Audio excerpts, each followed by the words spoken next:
Entre os fatores que evoluíram para o declínio do Império Romano, incluem-se conflitos internos pelo controle, invasões de povos bárbaros, divisão entre a metade ocidental e oriental, problemas econômicos e a expansão do cristianismo. Oficialmente, o Império Romano do Ocidente chegou ao seu fim em 476 d.C., quando o imperador Rômulo Augusto foi obrigado a abdicar em favor de Odoacro, um líder militar de origem germânica. A cidade de Roma, que era a capital do Império Romano, experimentou os efeitos negativos da sua decadência. Ela foi saqueada pelos soldados de Alarico em 410 e mais tarde foi invadida por vândalos em 455 e ostrogodos em 546. Nesse vídeo você vai conhecer os principais motivos que levaram à queda do Império Romano. Mas antes de começarmos, gostaria muito de contar com seu like e também com a sua inscrição. Os ajudaria muito em nosso trabalho e a crescer nosso canal.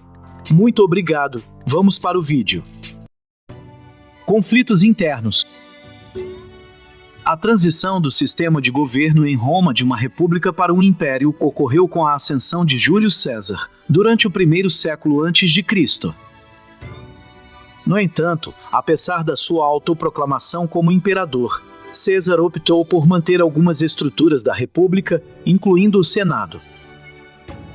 Não obstante, nem todos os imperadores subsequentes demonstraram o mesmo respeito pelo poder do Senado, o que resultou em crescentes esforços entre a classe política e as forças militares. À medida que o Império Romano se expandia, tornava-se cada vez mais tentado controlar os generais e governadores que atuavam nas províncias. Vale ressaltar que o Império Romano chegou a se estender por uma vasta extensão territorial de aproximadamente 10.000 quilômetros, abrangendo regiões no norte da África, Oriente Médio e Europa Central. Consequentemente, com poderosos exércitos à sua disposição, alguns generais optaram por se rebelarem contra a autoridade central, desencadeando assim conflitos internos que mergulharam o Império em guerras civis. Crise econômica. O crescimento econômico de Roma foi impulsionado por meio de guerras de conquista, onde capturavam pessoas para escravizá-las e posteriormente como comercializadas. No entanto, uma vez que não havia mais territórios à conquista e, consequentemente, não era possível obter escravos, a economia entrou em declínio devido à falta de mão de obra barata. Isso também levou à escassez de recursos para financiar guerras e pagar os soldados. Uma das medidas para enfrentar a crise econômica foi a criação de uma moeda de menor valor, usada para remunerar as tropas. A divisão do Império. Uma estratégia adotada para melhorar a gestão do Império Romano foi a divisão em torno do ano 300 d.C. Nesse plano, a metade ocidental tinha Roma como sua capital, enquanto a metade oriental tinha Bizâncio como sede. Durante o governo do imperador Constantino, Bizâncio foi renomeado como Constantinopla e, posteriormente, sob o domínio muçulmano, passou a ser chamado de Istambul. Entretanto, essa divisão revelou-se ineficaz, agravando as diferenças culturais e políticas pré-existentes entre as duas regiões. O Império Romano do Ocidente entrou em declínio, incapaz de conter invasões bárbaras, conflitos e internos.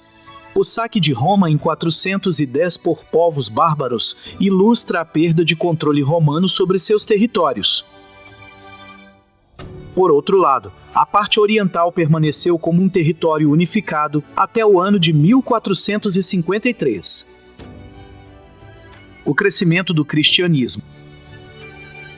O surgimento do cristianismo como uma religião monoteísta agravou a crise de identidade que o Império Romano enfrentou.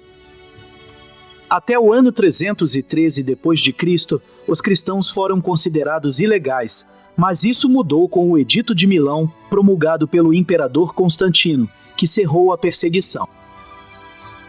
No entanto, a transição para a paz não foi imediata, já que alguns imperadores pretenderam restaurar as práticas pagãs. Essa disputa entre o paganismo e o cristianismo envolveu divisões internas na sociedade e no governo romano que já estavam profundamente fragmentadas. Invasões bárbaras. Os bárbaros eram os povos que viviam fora das fronteiras do Império Romano e que os romanos não conseguiam subjugar nem ocupar completamente. Alguns deles, no entanto, lutaram ao lado do exército romano e outros até se uniram às fileiras do próprio exército imperial. Devido a conflitos internos e dificuldades econômicas, o exército romano perdeu grande parte de sua eficácia, permitindo assim que os bárbaros derrotassem e gradualmente expandissem seus territórios. Curiosamente, os líderes bárbaros tinham interesse em manter certas instituições romanas e muitos deles se converteram ao cristianismo na esperança de serem aceitos pelos antigos romanos. É notável que os bárbaros se consideravam iguais aos herdeiros do Império Romano em vez de seus destruidores. Esses foram os principais motivos para o declínio do Império Romano. Por favor, não esqueça de deixar o seu like e se inscrever no canal se você não for inscrito. Muito obrigado e até o próximo vídeo.